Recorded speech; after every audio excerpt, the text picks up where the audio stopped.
ANM GNM 2024 counselling সংক্রান্ত এই মুহূর্তের বিগ ব্রেকিং এবং সুপার এক্সক্লুসিভ আপডেট। তোমার কলকাতা মেডিকেল কলেজ পড়েছে, তাহলে তোমাকে সেখানে সরাসরি দিকে ভেরিফিকেশন করিয়ে আসতে হবে। এমনকি তুমি যদি প্রাইভেট কলেজও পাও, যদি তুমি ভর্তি নাও হতে চাও, তাও welcome everyone. ANM GNM counselling 2024 সংক্রান্ত আজকের ভিডিও তোমাদের জন্য অত্যন্ত গুরুত্বপূর্ণ হতে চলেছে।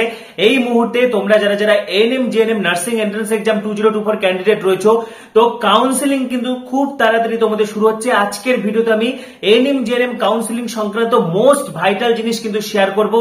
পাশাপাশি কিন্তু আইএমসির পক্ষ থেকে একটি অফিসিয়াল নোটিশও জারি হয়ে গেছে, বিস্তারিত তথ্য শেয়ার করব এবং কাউন্সেলিং পদ্ধতি কিন্তু A to Z জানাবো। ঠিক আছে, অ্যালটমেন্টে কি কি হয়, upgradation, mop up, spot round, সব পুঙ্খানুপুঙ্খ আজকে আলোচনা করে দেব। পুরো ভিডিওটি তোমাদের জন্য অত্যন্ত গুরুত্বপূর্ণ হতে চলেছে। তো ভিডিওটি সম্পূর্ণ মনোযোগ সহকারে দেখবে, তাহলে কিন্তু তোমাদের একাধিক প্রশ্নের সমস্যা সমাধান কিন্তু হয়ে যাবে। ঠিক আছে, তার আগে বলছি যারা যারা আমাদের চ্যানেলে নতুন ভিডিও দেখছো এখনই সাবস্ক্রাইব করো। এএনএম জেএনএম কাউন্সেলিং কিভাবে হবে, রেজিস্ট্রেশন, চয়েস ফিলিং, সমস্ত তথ্য, অথেন্টিক তথ্য তোমরা এখানেই পাবে। সেই জন্য ভুল যাতে না হয় সেই জন্য এখনই সাবস্ক্রাইব করো। পাশে যে বেল আইকনটি দেখতে পাচ্ছ সেটি প্রেস করে দাও এবং এই ভিডিওটি প্রচুর প্রচুর প্রচুর শেয়ার করে দাও। এবং ডেসক্রিপশনে দেখো হোয়াটসঅ্যাপের লিংক দেওয়া রয়েছে, সেটি ক্লিক করে যুক্ত হয়ে যাও। ঠিক আছে, তো এই মুহূর্তে তোমাদেরকে প্রথমেই জানিয়ে রেখে এএনএম জেএনএম এর কাউন্সেলিং কিন্তু খুব তাড়াতাড়ি শুরু হচ্ছে, অতি শীঘ্রই এবং অক্টোবরের শুরু থেকেই কিন্তু কাউন্সেলিং শুরু হয়ে যাবে এবং খুব তাড়াতাড়ি কিন্তু কাউন্সেলিং এর যে অফিসিয়াল নোটিফিকেশন সেটি চলে আসবে। এরই মাঝে কিন্তু আইএনসির একটি নোটিশ প্রকাশিত হয়ে গেছে, যেমনটা তোমাদেরকে আমি আগে জানিয়ে দিয়েছিলাম যে এএনএম জেএনএম সহ বিএসসি সহ নার্সিং কোর্সে ভর্তির লাস্ট ডেট ছিল 30শে সেপ্টেম্বর। আমি কিন্তু তোমাদেরকে জানিয়েছিলাম যে এক্সটেন্ড করা হবে। ঠিক আছে, তো এই মুহূর্তে আইএনসির পক্ষ থেকে কিন্তু আরেকটি অফিসিয়াল নোটিশ প্রকাশ করে দেওয়া হয়েছে এবং সেটি 30শে সেপ্টেম্বর থেকে এক্সটেন্ড করে 31শে অক্টোবর করে দেওয়া হয়েছে। 31শে অক্টোবর পর্যন্ত করে দেওয়া হয়েছে, অর্থাৎ পুরো অক্টোবর পর্যন্ত কিন্তু টাইম থাকছে অ্যাডমিশনের। ঠিক আছে, এবং তোমাদের যে কাউন্সেলিং প্রসেস এএনএম জেএনএম এর সেটা পুরো অক্টোবর জুড়েই কিন্তু হবে। ঠিক আছে, পাশাপাশি যেমনটা আমি তোমাদেরকে বলেছিলাম যে কাউন্সেলিং প্রসেস কিন্তু তোমাদের WBJEE এর আন্ডারে 3টি রাউন্ডে হবে, অ্যালটমেন্ট, আপগ্রেডেশন এবং মপ আপ। ঠিক আছে, সরাসরি পুঙ্খানুপুঙ্খ আমি কাউন্সেলিং পদ্ধতি তোমাদেরকে বুঝিয়ে দিচ্ছি। তো দেখো, কাউন্সেলিং এর শুরুতে তোমাদের সকলকে, তোমরা যারা যারা কাউন্সেলিং এ পার্টিসিপেট করতে চাও সকলকে কি করতে হবে, 500 টাকা দিয়ে রেজিস্ট্রেশন করতে হবে। ক্লিয়ার? প্রথম প্রসেস কি দেখো, registration, choice filling, choice locking, সকলকেই 500 টাকা দিয়ে কি করতে হবে, রেজিস্ট্রেশন করতে হবে। এবার রেজিস্ট্রেশন করার পর তোমাদেরকে কলেজ সাজাতে হবে, যেটাকে কি বলা হচ্ছে চয়েস ফিলিং। সেটা কি জিনিস দেখো, ছেলেদের ক্ষেত্রে ছেলেরা যেরকম শুধু জিএনএম কোর্সের জন্য এলিজিবল, তোমাদের চয়েস ফিলিং এ সেরকম কোনো ঝামেলা নেই। তোমাদের দুটো গভর্নমেন্ট কলেজ আছে, অশোকনগর, বাঘাযতীন। ঠিক আছে, পরপর দুটো রাখবে। তারপরে যারা প্রাইভেট কলেজ পড়তে চাও, প্রাইভেট কলেজে পড়ার জন্য তো একটা এক্সট্রা অ্যামাউন্ট টাকা লাগে, তো যারা প্রাইভেট কলেজে পড়তে চাও সরকারি পরে প্রাইভেট কলেজ রাখবে, যারা পড়তে চাও না সরকারি কলেজ পেলে পাবে, না পেলে না পাবে, তারা শুধু সরকারি কলেজই রাখবে। কিন্তু ফিমেলদের ক্ষেত্রে এএনএম এ প্রায় 13টির মতো কলেজ রয়েছে। 2021-এ কিন্তু 23টির মতো ছিল, পরে কমিয়ে 22-এ 13টির মতো করে দেওয়া হয়েছে। 13টির মতো কলেজ রয়েছে এবং জিএনএম এর ক্ষেত্রে কিন্তু 40টির মতো কলেজ রয়েছে। ঠিক আছে, সিট ম্যাট্রিক্স বেরোলে কলেজ বাড়বে কি কমবে বা আরো কিছু কলেজ অ্যাড হবে সেটা পরের কথা, কিন্তু জিএনএম এ প্রায় 40টির মতো কলেজ রয়েছে। এর আগে একটি ভিডিওতে কিন্তু আমি এএনএম জেএনএম সিট ম্যাট্রিক্স সম্পর্কে তোমাদের ধারণা দিয়ে দিয়েছি। আমাদের চ্যানেলের প্লেলিস্ট ভিজিট করলে বা এই ভিডিও শেষে এন্ড স্ক্রিনে তোমরা ভিডিওগুলো পেয়ে যাবে। ঠিক আছে, তো দেখো জিএনএম এর ক্ষেত্রে ফিমেলদের প্রায় 40টির মতো কলেজ রয়েছে। তো কলেজ সাজানোর কতগুলো নিয়ম আছে, কতগুলো ক্রাইটেরিয়া রয়েছে এবং সেটি সম্পূর্ণ নির্ভর করছে তোমার উপর। এখানে এরকম কোনো ম্যাজিক হবে না যে তোমার খুব বেশি র্যাঙ্ক হয়ে গেছে, তুমি যেগুলো কম পপুলার কলেজ সেগুলোকে সামনে রেখে দিলে তুমি কলেজ পেয়ে যাবে, এরকম কিন্তু কোনো ম্যাজিক হবে না। কারণ কোনো কলেজই কম পপুলার নয়, সবকটি সরকারি কলেজই কিন্তু হাড্ডাহাড্ডি কম্পিটিশন হবে, এটা প্রথমে মাথায় ঢুকিয়ে নাও। ঠিক আছে, প্রথমত যেটা তোমাদেরকে মাথায় রাখতে হবে, তোমার যদি সরকারি কলেজ পাওয়ার মতো র্যাঙ্ক থাকে, ধরো জেনারেল ক্যাটাগরি 3000 জিএমআর, 3000 র্যাঙ্ক হয়েছে, 3000 র্যাঙ্কে সরকারি কলেজ হবেই হবে। এখন তুমি যেভাবেই কলেজ সাজাও তোমার একটা সরকারি কলেজ আসবে। ঠিক আছে, কিন্তু তোমাকে যেটা খেয়াল রাখতে হবে, কলেজের মাঝখানে যেন কোনো প্রাইভেট কলেজ না আসে। এখন দেখা যাচ্ছে তুমি বেস্ট কলেজ ভর্তি হতে চাও, ধরো কলকাতা মেডিকেল, তারপরে তুমি এসএসকেএম এ ভর্তি হতে চাও, এসএসকেএম এ না পেলে তুমি আরজি করে ভর্তি হতে চাও, আরজি করে না পেলে তুমি এনআরএস এ ভর্তি হতে চাও, এইভাবেও তুমি কলেজ সাজাতে পারো। বা ধরো তোমার চয়েস এএনএম, কারণ আমি বিগত বছরগুলো থেকে দেখছি যে এএনএম এর প্রতি করার ঝোঁক বেশি, কারণ এএনএম এ সরকারি চাকরি পাওয়া খুবই সহজ। এএনএম এ সরকারি কলেজ সাথে সাথেই, মানে সরকারি চাকরির সাথে সাথে হয়ে যায়, কোর্স কমপ্লিটের পরে কিন্তু ডাইরেক্ট ওদের রিক্রুটমেন্ট হয়ে যায়। তো এখন এএনএম এ করার ঝোঁক বাড়ছে, অনেকে জিএনএম পাওয়ার মতো র্যাঙ্ক থাকলেও এএনএম আগে রেখে দিচ্ছে, সেটা তোমার ব্যাপার। তুমি যদি এএনএম করতে চাও তাহলে আগে এএনএম এর 13টি কলেজ রাখবে, তারপরে জিএনএম এর বাদ বাকি 40টার মতো কলেজ রাখবে। এবার যদি তুমি জিএনএম করতে চাও, তোমার জিএনএম যদি ফার্স্ট টার্গেট থাকে, তাহলে তুমি আগে জিএনএম এর কলেজগুলো রাখবে 40টার মতো, তারপরে তুমি এএনএম এর কলেজগুলো রাখবে, ঠিক আছে। পাশাপাশি আবার এমন হতে পারে তুমি বাড়ির কাছাকাছি পড়তে চাও, বাড়ির কাছাকাছি কিন্তু অবশ্যই ভর্তি হওয়ার চেষ্টা করবে, কারণ বাড়ির কাছাকাছি নিজের জেলাকে কিন্তু প্রেফারেন্স দিবে, ঠিক আছে। ধরো তুমি হচ্ছে তোমার জেলার কলেজগুলো আগে রাখলে, জেলাতে যে এনটিএসএ পড়ানো হয় নার্সিং ট্রেনিং স্কুল, বা জেলাতে যে ডিস্ট্রিক্ট হসপিটালগুলোতে তোমার জেলাতে যেখানে পড়ানো হয়, বা তোমার পার্শ্ববর্তী জেলার কলেজগুলো তারপরে রাখলে, তারপরে দূরের কলেজগুলো রাখলে, এইভাবেও কলেজ সাজানো যায়। যখন চয়েস ফিলিং হবে আমি তোমাদেরকে এই বিষয়ে ডিটেলে বলে দিব, ঠিক আছে। কারণ আমি দেখেছি যে অনেক দূর দূর পড়ে যায়, তারপরে তারা স্বাস্থ্য ভবনে দৌড়ায় ট্রান্সফার নেওয়ার জন্য, শেষে ট্রান্সফার পায় না, অনেকে বাড়ি থেকে অনেক দূরে থাকার জন্য হাহুতাশ করে, শেষে নার্সিং কোর্স ছেড়ে দেয়, এরকম ঘটনা অনেক হয়েছে। সুতরাং চয়েস ফিলিং সাবধানে করতে হবে। এবারে তোমার প্রেফারেন্স অনুযায়ী তুমি কলেজ সাজালে, চয়েস ফিলিং করলে, তারপরে সেটাকে করতে হবে লক, চয়েস লক করে দিলে।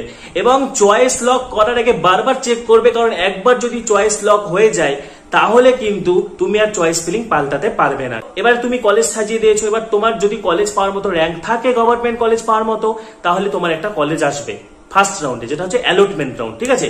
এবার দেখা যাচ্ছে ফার্স্ট রাউন্ডে তোমার অনেক বেশি র্যাঙ্ক আছে, তুমি প্রাইভেট কলেজও পেয়েছো, মানে প্রাইভেট কলেজ তুমি দিয়েছিলে, প্রাইভেট কলেজ পেয়েছো। এবারে কি করবে? সেকেন্ড রাউন্ড হচ্ছে আপগ্রেডেশন রাউন্ড, ভালোভাবে শুনবে, হ্যাঁ। সেকেন্ড রাউন্ড হচ্ছে আপগ্রেডেশন রাউন্ড। ধরো এখানে আমি যেরকম, তুমি মনে করো এই অনুযায়ী কলেজ সাজিয়েছো, একে কি দিয়েছো Kolkata medical, 2 SSKM, 3 RG Kar, 4 NRS, 5 হচ্ছে Barasat medical college, 6 Basirhat district hospital, 7 Sagar Dutta medical college, 8 GNM Kalyani, 9 north Bengal medical college. এইভাবে তুমি কলেজ সাজিয়েছো, ঠিক আছে। এবার দেখো যদি তুমি ফার্স্ট কলেজটাই পেয়ে যাও, ঠিক আছে, দেখা যাচ্ছে তুমি কলকাতা মেডিকেল কলেজটাই পেয়ে গেলে, এবং তাহলে তুমি স্বাভাবিকভাবে যেহেতু কলকাতা মেডিকেল কলেজ তুমি 1 নম্বরে রেখেছো কলকাতা মেডিকেল কলেজকে, এবং তুমি কলকাতা মেডিকেল কলেজই পেয়ে গেছো, তখন তোমাকে আপগ্রেডেশন নো ফর্মটা জমা করতে হবে। তার আগে কি করতে হবে? সকলকেই, যারাই সিট পাবে সকলকেই 1000 টাকা পে করতে হবে। 1000 টাকা হচ্ছে যেটা আমাদের seat allotment letter, seat acceptance fee 1000 টাকা পে করে তোমাকে সিট অ্যালটমেন্ট লেটারটা ডাউনলোড করতে হবে।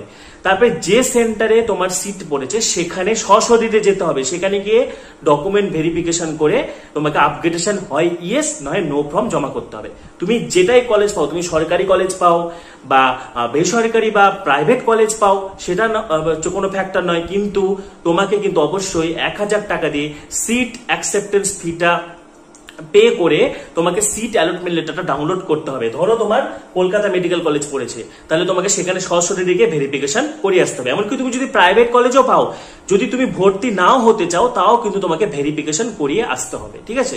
এবার দেখা যাচ্ছে তুমি তোমার পছন্দের কলেজ পেয়ে গেছো, সেখানে তুমি ভর্তি হতে চাও, মানে তুমি আর ঝামেলা চাইছো না, বা তুমি 1 নম্বর কলেজ পেয়েছো, সেক্ষেত্রে তোমাকে ভর্তি হতেই হবে, আপগ্রেডেশন নো ফর্ম করে তোমাকে ভেরিফিকেশনের পর ভর্তি হয়ে যেতে হবে।